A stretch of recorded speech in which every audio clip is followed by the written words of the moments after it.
Welcome to shadow news. ముందుగా బులెటిన్లోని headline చూద్దాం. విశాఖలో ఘనంగా అంతర్జాతీయ యోగా దినోత్సవ వేడుకలు. హాజరైన ప్రధాని Narendra Modi, CM, deputy CM. Yoga ప్రపంచ దేశాలను ఏకం చేసిందని మోదీ ప్రశంస. కోట్లాది మంది జీవితాల్లో యోగా వెలుగులు నింపిందన్న ప్రధాని.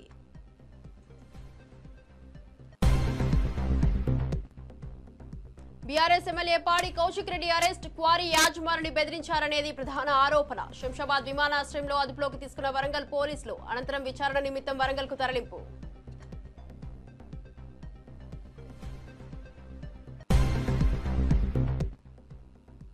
ఫోన్ ట్యాపింగ్ పై బండి సంజయ్ కీలక వ్యాఖ్యలు. కేసును సీబీఐకి బదిలీ చేయాలని డిమాండ్. ప్రభాకర్ రావుకు రాచ మర్యాదలు చేస్తున్నారని మండిపటాపు.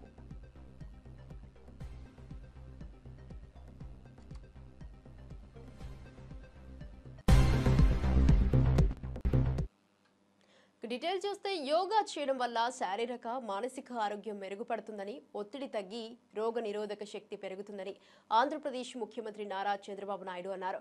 విశాఖపట్నంలో శనివారం జరిగిన 11వ అంతర్జాతీయ యోగా దినోత్సవ వేడుకల్లో ఆయన ప్రసంగించారు. ఈ కార్యక్రమానికి ప్రధానమంత్రి నరేంద్ర మోదీ, ఆంధ్రప్రదేశ్ గవర్నర్, కేంద్ర ఆయుష్ శాఖ మంత్రి, ఉప ముఖ్యమంత్రి పవన్ కళ్యాణ్, కేంద్ర రాష్ట్ర మంత్రులు హాజరయ్యారు. ఈ సందర్భంగా ముఖ్యమంత్రి చంద్రబాబు మాట్లాడుతూ యోగాను భారతదేశంలోనే కాకుండా ప్రపంచవ్యాప్తంగా ప్రాచుర్యంలోకి తెచ్చిన దార్శనిక ప్రధానమంత్రి నరేంద్ర మోదీకి ధన్యవాదాలు. ఆయన ఐక్యరాజ్యసమితి ద్వారా అంతర్జాతీయ యోగా దినోత్సవాన్ని ప్రారంభించి యోగాను ప్రపంచ ఆరోగ్య ఉద్యమంగా మార్చారని కొనియాడారు. నేడు 175కు పైగా దేశాల్లో 12 లక్షల ప్రదేశాల్లో 10 కోట్లకు పైగా ప్రజలు యోగా దినోత్సవంలో పాల్గొంటున్నారని తెలిపారు. జాతీయత, ప్రాంతం, మతం, భాషలతో సంబంధం లేకుండా ప్రతి ఒక్కరూ యోగాను స్వీకరిస్తున్నారని ఆయన పేర్కొన్నారు.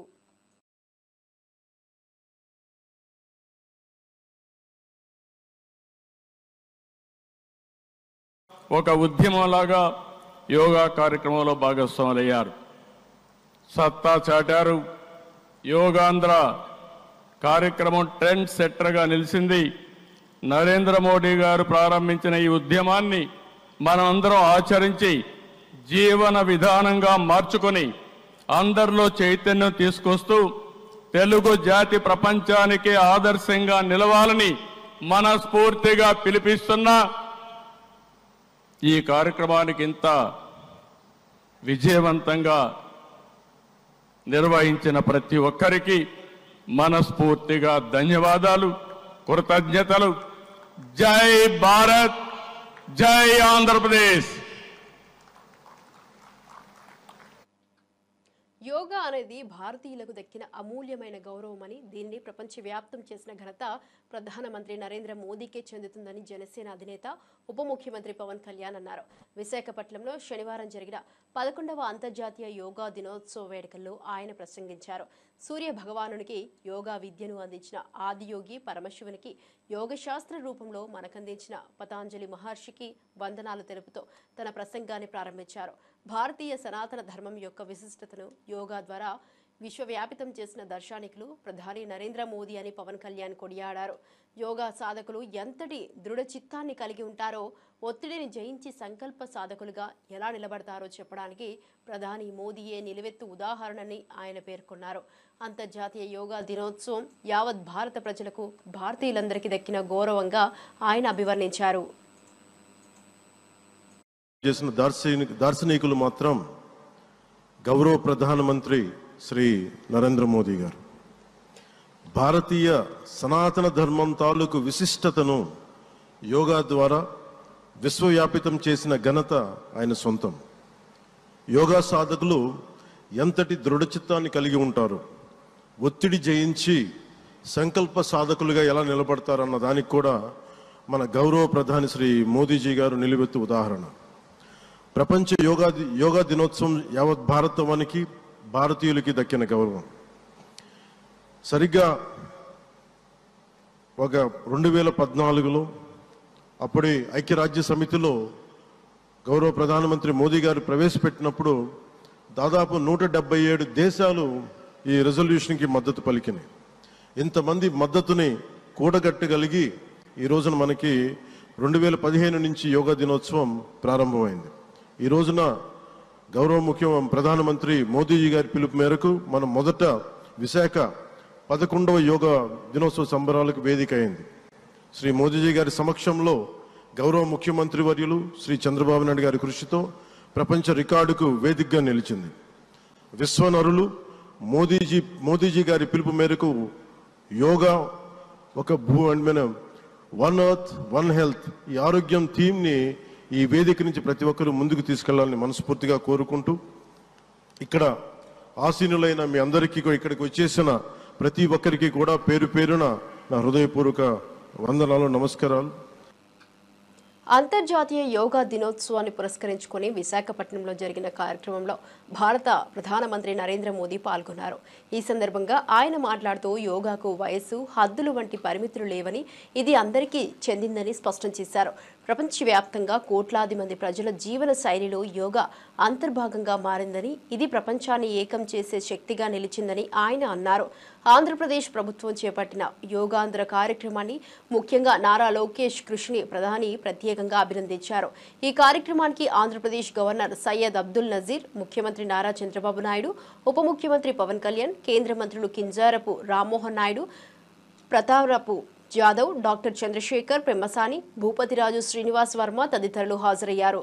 संयुक्त राष्ट्र में भारत ने प्रस्ताव रखा कि 21 जून को अंतर्राष्ट्रीय योग दिवस के रूप में मान्यता मिले और तब कम से कम समय में दुनिया के 175 देश हमारे इस प्रस्ताव के साथ खड़े हुए।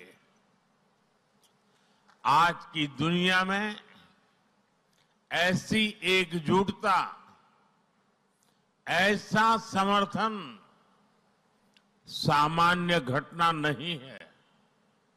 ये सिर्फ एक प्रस्ताव का समर्थन भर नहीं था, ये मानवता के भले के लिए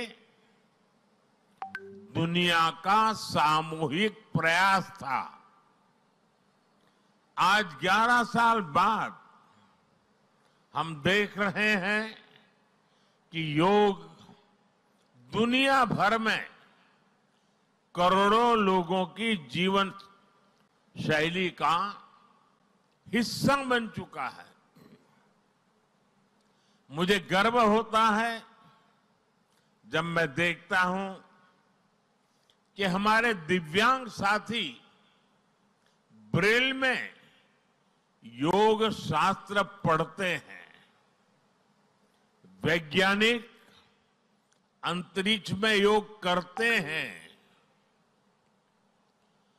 गांव-गांव में युवा साथी योग ओलंपियाड में भाग लेते हैं। यहां सामने देखिए, ये नेवी के सभी जहाजों में भी अभी बहुत शानदार योगा कार्यक्रम चल रहा है। चाहे सिडनी ओपेरा हाउस की सीढ़ियां हो या एवरेस्ट की चोटी हो या फिर समंदर का विस्तार हो, हर जगह से ఫోన్ ట్యాపింగ్ వ్యవహారంలో బీఆర్ఎస్ ప్రభుత్వం అనేక కుటుంబాల జీవితాలతో ఆడుకుందని కేంద్ర మంత్రి బండి సంజయ్ తీవ్ర ఆరోపణలు చేశారు. ఈ రోజు కరీంనగర్లో జరిగిన అంతర్జాతీయ యోగా దినోత్సవ కార్యక్రమంలో పాల్గొన్న అనంతరం ఆయన మీడియాతో మాట్లాడారు. ఫోన్ ట్యాపింగ్ ప్రధానంగా హైదరాబాద్, సిరిసిల్ల కేంద్రంగా జరిగిందని, దీని వెనుక ఎవరున్నారో ప్రజలకు స్పష్టంగా అర్థమవుతుందని అన్నారు. ఈ అంశంపై రాష్ట్ర ప్రభుత్వం ప్రత్యేక దర్యాప్తు చేపట్టాలని డిమాండ్ చేసిన బండి సంజయ్, సిట్ దర్యాప్తు కేవలం తూతూ మంత్రంగా సాగుతుందని విమర్శించారు. ఎస్ఐబి మాజీ chief Prabhakar Rao, task force మాజీ డీసీసీ రాధాకిషన్ రావు అనేక కుటుంబాలను నాశనం చేశారని ఆరోపించారు. కాంగ్రెస్ ప్రభుత్వం అధికారంలోకి వచ్చాకే ప్రభాకర్ రావు విదేశాలకు పారిపోయి ఇప్పుడు సుప్రీంకోర్టు నుంచి ఊరట పొందితే రాచ మర్యాదలు చేస్తున్నారని మండిపడ్డారు. దీని మీద విచారణ జరపాలి. ఇవాళ ప్రభాకర్ రావు అనే వ్యక్తి అనేక కుటుంబాలను నాశనం చేశాడు. అనేక మంది మాలాంటి కార్యకర్తలు ఉసురు పోసుకున్నటువంటి మూర్ఖుడు ప్రభాకర్ రావు అంటాడు. ఈ ప్రభుత్వం రాచమర్యాదతో చేస్తున్నది. ఈ ప్రభుత్వం ఏర్పడిన తర్వాతనే ఆయన ఇక్కడి నుంచి వారిపోయాడు. ఈ ప్రభుత్వం కాంగ్రెస్ పార్టీ ప్రభుత్వం ఏర్పడిన తర్వాతనే ఫోన్ ట్యాపింగ్ నిందితులు అందరూ తప్పించుకునే ప్రయత్నం చేశారు. అమెరికా ఎప్పుడు వారిపోయాడు? కాంగ్రెస్ పార్టీ ప్రభుత్వం ఏర్పడిన తర్వాత. ఇలా కూడా కోర్టుకు పోయాడు. కోర్టు నుంచి ఉత్తర్వులు తీసుకొచ్చున్నాడు, రాష్ట్ర మర్యాదలతో వేయాలని చెప్పి ఉత్తర్వులు తీసుకున్నాడు. కోర్టును గౌరవించాల్సిన బాధ్యత మనకు ఉంది కాబట్టి దానికి అనుగుణంగా తప్పించుకునే ప్రయత్నం చేస్తూ ఉన్నాడు. ప్రభాకర్ రావు కానీ రాధాకిషన్ రావు అనే వ్యక్తులు కానీ వీళ్ళిద్దరూ అనేక మంది ఇతర పార్టీలకు సంబంధించిన కార్యకర్తలు ఉసురు పోసుకున్న వ్యక్తులు వీళ్ళు. ఇవాళ ఇతర పార్టీ నాయకుల ఫోన్ ట్యాపింగ్ కాదు, బీఆర్ఎస్ పార్టీ నాయకుల ఫోన్ ట్యాపింగ్ కూడా చేశారు. భార్య భర్తలుంటే ఫోన్ వినడమే, కొడుకు తల్లింటే ఫోన్ వినడమే, జడ్జిల ఫోన్లు కూడా ఫోన్ ట్యాప్ చేశారు, జడ్జిలు కూడా. కాబట్టి జడ్జిలు కూడా ఫోన్ ట్యాప్ చేశారు కాబట్టి దీన్ని సిబిఐకి ఇవ్వాల్సిన బాధ్యత రాష్ట్ర ప్రభుత్వం మీద ఉంది. ఇదే ముఖ్యమంత్రి గారు ఎన్నికల సమయంలో అనేక సందర్భాల్లో సిబిఐ విచారణ జరపాలని ముఖ్యమంత్రి గారు కోరారు, రేవంత్ రెడ్డి గారు కోరారు. తెలంగాణ జల వనరులను గత బీఆర్ఎస్ ప్రభుత్వం పూర్తిగా తాకట్టు పెట్టిందని, ఎప్పుడూ ఆ పార్టీ నేతలు నీతి వ్యాఖ్యలు వెల్లడించడం విడ్డూరంగా ఉందని కాంగ్రెస్ పార్టీ ఎమ్మెల్సీ అద్దంకి దయాకర్ తీవ్ర స్థాయిలో ఆరోపించారు. బనకచెర్ల ప్రాజెక్టు విషయంలో మాజీ ముఖ్యమంత్రి కేసీఆర్ ఎందుకు నోరు విప్పడం లేదని ఆయన సూటిగా ప్రశ్నించారు. ఆనాడు బనకచెర్లకు కేసీఆర్ అవకాశం కల్పించి కళ్ళు మూసుకొని కూర్చున్నారని విమర్శించారు. కృష్ణా జిల్లాలో తెలంగాణకు కేవలం 299 టీఎంసీల వాటాకు కేసీఆర్ ఎందుకు అంగీకరించారో చెప్పాలని అద్దంకి దయాకర్ డిమాండ్ చేశారు. తెలంగాణ మీ అయ్య జాగిరా, అందుకేనా 299 టీఎంసీలకు ఒప్పుకున్నారు అని నిలదీశారు. అపెక్స్ కౌన్సిల్ సమావేశాలకు కేసీఆర్ 2 సార్లు గైర్హాజరయ్యారని గుర్తు చేశారు. జగన్ కేసీఆర్ ఎందుకు స్నేహం చేశారో, ప్రగతి భవన్కు ఎందుకు పిలిపించుకున్నారో వెల్లడించాలని అన్నారు. ఇక బీఆర్ఎస్ పాలనలో చేసిన తప్పులను కప్పిపుచ్చుకోవడానికి హరీష్ రావు ఇప్పుడు బనకచెర్ల అంశంపై మాట్లాడుతున్నారని ఆరోపించారు. చాలా స్పష్టంగా అంశంలో దక్షిణ తెలంగాణకు సంబంధించి పూర్తిగా అన్యాయం జరుగుతున్నది. ఈ విషయంలో కేసీఆర్ చేసిన తప్పును సరిదిద్దాలంటే మళ్ళీ రిడ్రెసల్ పాలసీ తీసుకోవాల్సిన అవసరం ఉంది. 299 టీఎంసీలే కాదు, అంతకంటే ఎక్కువ రావాల్సిన వాటా వల్ల మహబూబ్ నగర్ కానీ, నల్గొండ కానీ, ఖమ్మం కొంత ప్రాంతం కానీ నష్టపోతున్నదని మేము ఇలా కేంద్ర ప్రభుత్వానికి లేదంటే సిడబ్ల్యూస్కి సంబంధించిన వాళ్ళకు కూడా ఇలా మేము డిమాండ్ చేస్తున్నాం. అపెక్స్ కౌన్సిల్ పదే జరగకపోవడానికి కారణం ఏంది అని అంటే, ఒక పార్టీ వస్తే ఇంకొక పార్టీ రావట్లేదని ఒక మిత్రుడు చెప్తున్నాడు. ఏ పార్టీ రావట్లేదంటే తెలంగాణ పార్టీ రెండోసారి రాలేదు, తెలంగాణ వైపు నుంచి రాలేదు. ఇప్పుడు 2 బోర్డులు, అది కృష్ణా కానీ గోదావరికి సంబంధించిన అంశంలో కృష్ణా మీటింగ్లకు ఆంధ్రప్రదేశ్ నుంచి అధికారులు కానీ దానికి సంబంధించిన ఎవరైతే బాధ్యులు ఉంటారో వాళ్ళు రావట్లేరు. కాబట్టి ఇలా తెలంగాణకు జరుగుతున్న అన్యాయం మీద, తెలంగాణకు జరుగుతున్న నష్టం మీద రేవంత్ రెడ్డి గారు తెగించి కొట్లాడే దమ్ముంది. ఇక మాట్లాడితే ఏవేవో మాట్లాడుతున్నారు, ఏంది పనికిరాని రాజకీయాలన్నీ మాట్లాడుతున్నారు. ఏమని ఆయన ఏందో సీరియస్గా లేడు, ఆయన ఏందో తెలియకుండా ఉంటున్నాడు. తెలియకుండా కాదు, ఇవాళ మీ తెలివి తక్కువతనాన్ని బయట పెడుతున్నాడు కాబట్టి ఇలాంటి పరిస్థితి వచ్చిందని చెప్పి తెలియజేస్తూ, ఇవాళ తెలంగాణ వాటా విషయంలో కాంగ్రెస్ ప్రభుత్వం ఎక్కడ కూడా తగ్గకుండా వ్యవహరించడమే కాకుండా ఉమ్మడి రాష్ట్రాలు ఏవైతే ఉమ్మడి రాష్ట్రం ఆంధ్రప్రదేశ్ ఉన్నదో ఆ ప్రజల మధ్యన వైరుధ్యాలకు బీజేపీ కూడా మీరు ఆజ్యం పోసినట్టుగా ఉండకండి, పరిష్కరించండి. రెండు తెలుగు ప్రాంతాలు కలిసి ఉండాలని చూసినప్పటికి కూడా తెలంగాణ రాష్ట్ర రాజకీయాల్లో మరో కీలక పరిణామం చోటు చేసుకుంది. హుజూరాబాద్ నియోజకవర్గానికి చెందిన బీఆర్ఎస్ ఎమ్మెల్యే పాడి కౌశిక్ రెడ్డి పోలీసులు అరెస్టు చేశారు. ఒక క్వారీ యాజమానిని బెదిరించారన్న ఆరోపణలపై ఆయనపై ఈ చర్యలు తీసుకున్నారు. కౌశిక్ రెడ్డిపై క్వారీ యాజమానిని బెదిరించినట్లుగా ఆరోపణలు రావడంతో వరంగల్ సుబేదారి పోలీసులు కేసు నమోదు చేశారు. ఈ క్రమంలో శనివారం ఆయనను శంషాబాద్ అంతర్జాతీయ విమానాశ్రయంలో పోలీసులు అదుపులోకి తీసుకున్నారు. అరెస్టు అనంతరం తదుపరి విచారణ నిమిత్తం కౌశిక్ రెడ్డిని వరంగల్కు తరలించారు. ఎమ్మెల్యే పాడి కౌశిక్ రెడ్డిపై పోలీసులు భారతీయ న్యాయ సంహితలోని పలు సెక్షన్ల కింద కేసులు నమోదు చేసినట్లు సమాచారం. ముఖ్యంగా బిఎన్ఎస్ సెక్షన్ 308, 308 మరియు 352 కింద ఆయనపై అభియోగాలు మోపినట్లు తెలుస్తోంది. ఇక ఈ ఘటనకు సంబంధించిన మరిన్ని వివరాలు పోలీసులు విచారణ అనంతరం వెల్లడయ్యే అవకాశం ఉంది.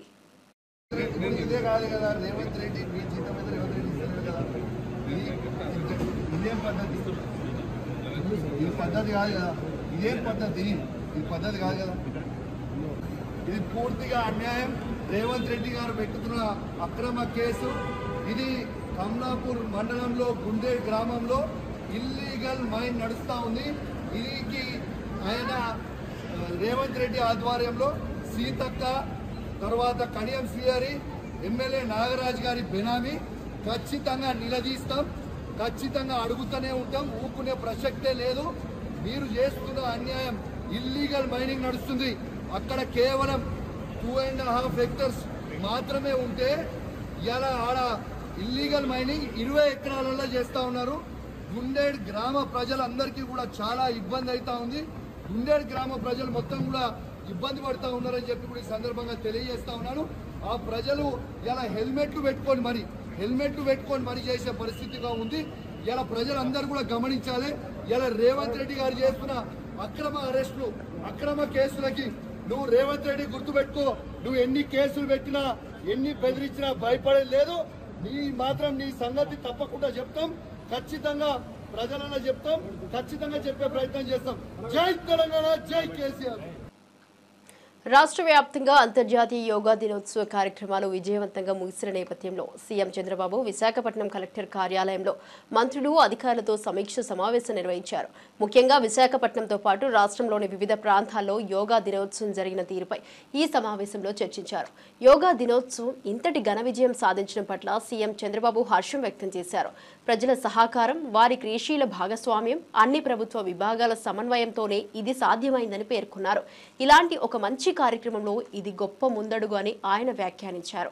అంతర్జాతీయ యోగా దినోత్సవాన్ని విజయవంతం చేయడంలోనూ, పలు ప్రపంచ రికార్డులు సాధించడంలోనూ కీలక పాత్ర పోషించిన మంత్రులు, శాసనసభ్యులు, ప్రభుత్వ ఉద్యోగులు, అధికారులను సీఎం చంద్రబాబు ప్రత్యేకంగా అభినందించారు. మంత్రులు, ఎమ్మెల్యేలు ఎంతో బాధ్యతాయుతంగా వ్యవహరించి కార్యక్రమాలను విజయవంతం చేసిన తీరును ఆయన ప్రశంసించారు. ఆయన ఒకరోజు నేను పోయినప్పుడు అమరావతికి రీస్టార్ట్ ఆఫ్ వర్క్స్ కోసం వెళ్ళాను. ఆ రోజు మాట్లాడుతూ ఉంటే ఇంటర్నేషనల్ యోగా డే వస్తుంది, 10 ఏళ్ళు అయింది, దీన్ని బాగా ప్రొజెక్ట్ చేస్తే బాగుంటుంది, విశాఖపట్నం అయితే బాగుంటుందని అనుకుంటున్నాను, మీరు కానీ హోస్ట్ చేయగలిగితే బాగుంటుందంటే ఇమ్మీడియట్గా యాక్సెప్ట్ చేశాను. నేను ఈ మాత్రం ఉద్యమ స్ఫూర్తి రావాలంటే 10 ఏళ్ళు పట్టేది, అది ఒక్క నెలలో చేయగలిగాం. ప్రధానమంత్రి గారు వస్తున్నారు, యోగా డే ఫిక్స్ అయింది, డెడ్ లైన్, ఎవరూ చేయని విధంగా 1 మంత్ షెడ్యూల్ ఇచ్చాం, మైన్యూట్ షెడ్యూల్ ఇచ్చాం. నేను మా క్యాబినెట్ మినిస్టర్స్ అంతా కూడా క్యాబినెట్ సబ్ కమిటీ వేసాం, వండర్ఫుల్ వర్క్ చేశారు, వాళ్ళని అభినందిస్తున్నా. దానికంటే అధికార యంత్రాంగం, సిఎస్ గారి దగ్గర నుంచి, కృష్ణబాబు హెల్త్ సెక్రటరీ దగ్గర నుంచి, జిల్లా కలెక్టర్స్, ప్రత్యేకంగా విశాఖపట్నం కలెక్టర్, అదే సమయంలో డీజీపీ దగ్గర నుంచి పోలీస్ ఆఫీసర్స్, ఇంత పెద్ద ఈవెంట్ని 0 ఇన్సిడెంట్, ఇట్ ఈజ్ హిస్టారికల్. చిన్న ఇన్సిడెంట్ కూడా జరుగుతూ ఉంటాయి, అలాంటివి కూడా జరగకుండా చేయగలిగారంటే టెక్నాలజీ ఉపయోగించారు, ప్రాపర్గా ప్లానింగ్ చేశారు, ట్రాకింగ్ చేశారు, ఎప్పటికప్పుడు అకౌంటబిలిటీ తీసుకొచ్చారు, కంట్రోల్ రూములు పెట్టి. అదే సమయంలో ఈవెంట్ కూడా సక్సెస్ కావడానికి మీరు చూస్తే ఒక మంచి ఈవెంట్ కూడా ప్రభుత్వంలో ఉండే అధికార యంత్రాంగం, ప్రజాప్రతినిధులు కూడా సంఘీభావంగా పనిచేశారు. పొలిటికల్ లీడర్షిప్ ప్రజాప్రతినిధులు ఇచ్చారు, అడ్మినిస్ట్రేషన్లో చేయాల్సిన పనులు వాళ్ళు చేశారు. అందువల్ల హైదరాబాద్ గచ్చిబౌలి స్టేడియంలో అంతర్జాతీయ యోగా దినోత్సవాన్ని తెలంగాణ ప్రభుత్వం ఘనంగా నిర్వహించింది. గవర్నర్ జిష్ణుదేవ్ వర్మ, మంత్రులు దామోదర రాజనరసింహ, వాకిటి శ్రీహరి, పలువురు అధికారులు, విద్యార్థులు ఈ వేడుకల్లో పాల్గొన్నారు. సుమారు 5,000 మంది ఒకేసారి యోగాసనాలు వేసి కార్యక్రమాన్ని విజయవంతం చేశారు. యోగాను జీవన శైలిగా అవలంబించుకోవడం వల్ల ఆరోగ్యంగా ఉండే అవకాశం ఉందని మంత్రి దామోదర రాజనరసింహ అన్నారు. రాష్ట్ర వ్యాప్తంగా యోగా డే వేడుకలు ఉత్సాహంగా జరిగాయి. ఎలాంటి స్ట్రెస్ ఉండకూడదు, ధార్మిక చింతన పెరగాలి అంటే అన్నిట్లో గొప్ప సాధన ఏదైనా ఉన్నది అంటే ఈ యోగ సాధననే. పోయినసారి కూడా మనం పెద్ద ఎత్తున జరుపుకున్నాము, ఈసారి ఇంకా పెద్ద ఎత్తున ఈ ప్రాంగణంలో జరుపుకుంటున్నాము. ఇది మన రాష్ట్రంలో కరిక్యులంలో ఒక భాగం అయిపోయింది. ప్రతి ఒక్క పాఠశాల, ప్రతి ఒక్క కళాశాల, ప్రతి ఒక్కరూ ఈ యోగా పాటించాలి. గత సంవత్సరం సుమారు 600 పైచిలకు యోగా ఇన్స్ట్రక్షన్ నియమించి ఒక సంవత్సరంలో 5 లక్షల మందికి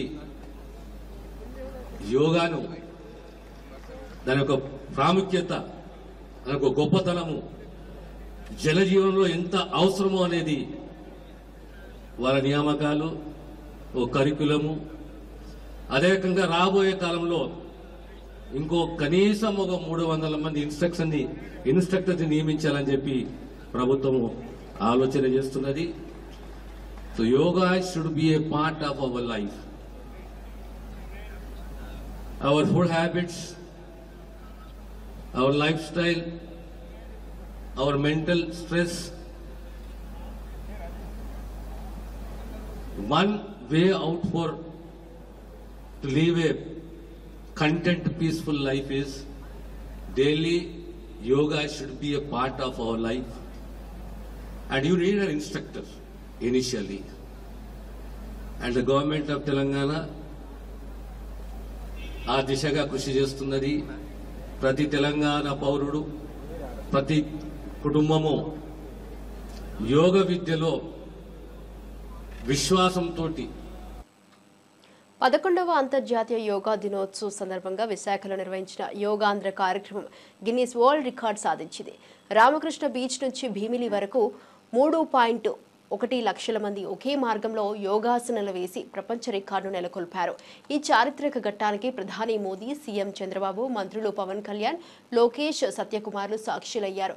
కార్యక్రమం అనంతరం గిన్నిస్ సంస్థ ప్రతినిధులు లోకేష్, సత్యకుమార్లకు ధృవపత్రాలను అందజేశారు. ఏపీ ప్రజల సంకల్పాన్ని విశ్వానికి చాటి చెప్పిన వేడుకగా యోగాంధ్ర నిలిచిపోయింది.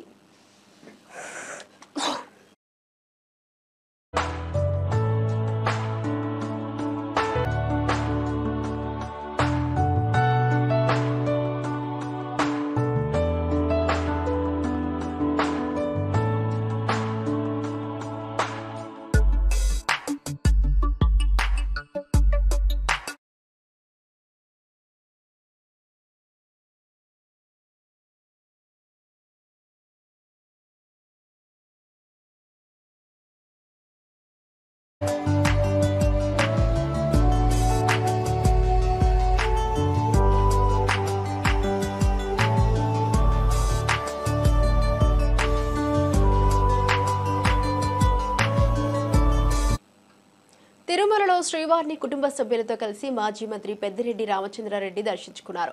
ఆలయ అధికారులు వీరికి ప్రత్యేకంగా స్వాగతం పలికి దర్శన ఏర్పాట్లు చేశారు. దర్శనం అనంతరం వేద పండితులు పెద్దారెడ్డికి తీర్థ ప్రసాదాలు అందజేశారు.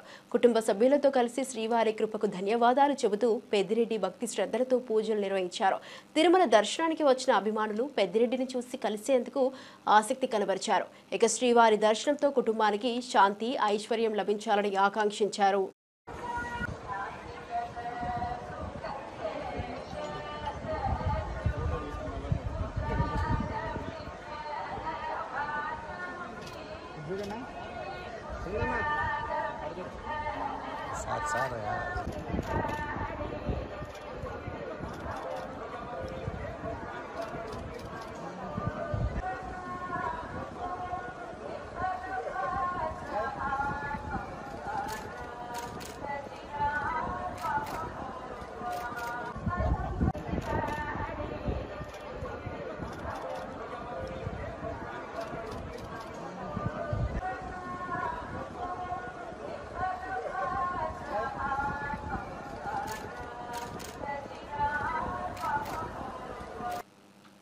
లిక్కర్ స్కామ్ కేసులో రిమాండ్లో ఉన్న వైసీపీ మాజీ ఎమ్మెల్యే చెవిరెడ్డి భాస్కర్ రెడ్డికి ఆరోగ్య సమస్యలు తలెత్తాయి. ఛాతీలో నొప్పి ఏర్పడటంతో ఆయనను విజయవాడ ప్రభుత్వ ఆసుపత్రికి తక్షణమే తరలించారు. ప్రస్తుతం వైద్యులు చెవిరెడ్డిని పరిశీలిస్తున్నారు. సాయంత్రం వరకు వైద్యుల పర్యవేక్షణలో ఉండనున్నట్లు సమాచారం. ఇక జిల్లా జైలులో రిమాండ్ ఖైదీగా ఉన్న ఆయన ఆరోగ్య పరిస్థితిపై వైద్యులు అన్ని పరీక్షలు చేపడుతున్నారు. కుటుంబ సభ్యులు, వైసీపీ శ్రేణులు ఆందోళన వ్యక్తం చేస్తున్నారు.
బీఆర్ఎస్ హయాంలో రైతులు తీవ్రంగా నష్టపోయారని నీటి కోసం అరిగోసలు పెట్టారని ఆగ్రహం వ్యక్తం చేశారు బీజేపీ నేత ఆది శ్రీనివాస్.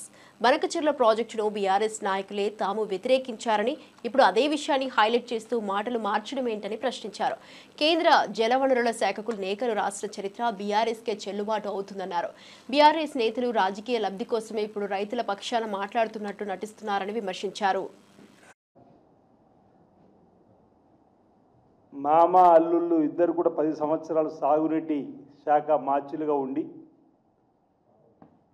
తెలంగాణ ప్రజలకు చేసిన ద్రోహాన్ని మా గౌరవ ముఖ్యమంత్రి రేవంత్ రెడ్డి గారు, గౌరవ నీటిపారుదల శాఖ మార్చి ఉత్తమ్ కుమార్ రెడ్డి గారు తేట తెల్లని చేసే విధంగా జరిగిన ద్రోహాన్ని ప్రజలకు చెప్పేటువంటి ప్రయత్నం చేస్తుంటే మళ్ళీ అబద్ధాలతో ప్రజలను తికమక పెట్టేటువంటి ప్రయత్నం చేస్తున్నటువంటి సందర్భాన్ని ఒకసారి గుర్తు చేసేటువంటి ప్రయత్నం, తెలంగాణ సెంటిమెంట్ను అడ్డుపెట్టుకొని పబ్బం గడుపుకొని 10 సంవత్సరాలు అధికారులు ఉన్నట్టు కానీ ఇప్పుడేదో సెంటిమెంట్ రంగరించాలని చెప్పి చూస్తున్నటువంటి వైనాన్ని మీ సందర్భంగా తప్పుపడుతూ అసలు ఈ బనకచెర్ల వ్యవహారాన్ని మా ప్రభుత్వం తీవ్రంగా తప్పుపడుతూ వ్యతిరేకిస్తూ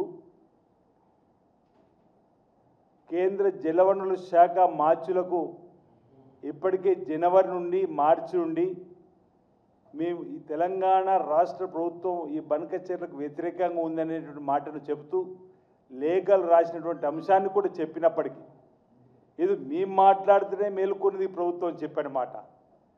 అసలు ఈ బనకచెర్ల పాపం అంతా మీ ప్రభుత్వ హయాంలో జరిగింది కదా అని చెప్పని మా ముఖ్యమంత్రి గారు. తమిళనాడు గవర్నర్ ఆర్ఎన్ రవి వయసు 71. అయినా యోగా కార్యక్రమంలో వరుసగా 51 పుషప్స్ చేయడం సోషల్ మీడియాలో సంచలనం సృష్టిస్తోంది. గవర్నర్ ఫిట్నెస్ కు నెటిజన్లు ఫిదా అవుతున్నారు. ఈ దృశ్యాలు క్షణాల్లో వైరల్ అయ్యాయి. ఇక యోగా ఫిట్నెస్ పై రవి అంకిత భావం ఇలాంటివే అనే ప్రశంసలతో ట్వీట్లు వెల్లువెత్తుతున్నాయి. యువతకు స్ఫూర్తిదాయకంగా నిలిచారు రవి.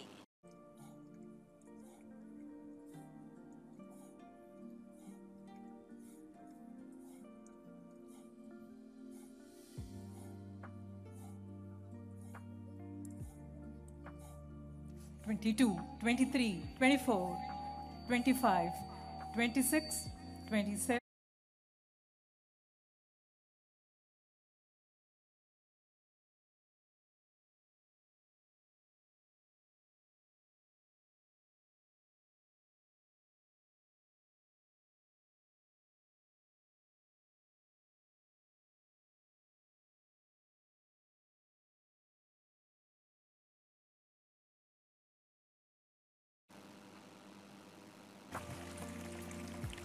ఇప్పటి వరకు నా బులెటిన్ అప్డేట్స్ చూస్తూనే ఉండండి షాడో న్యూస్.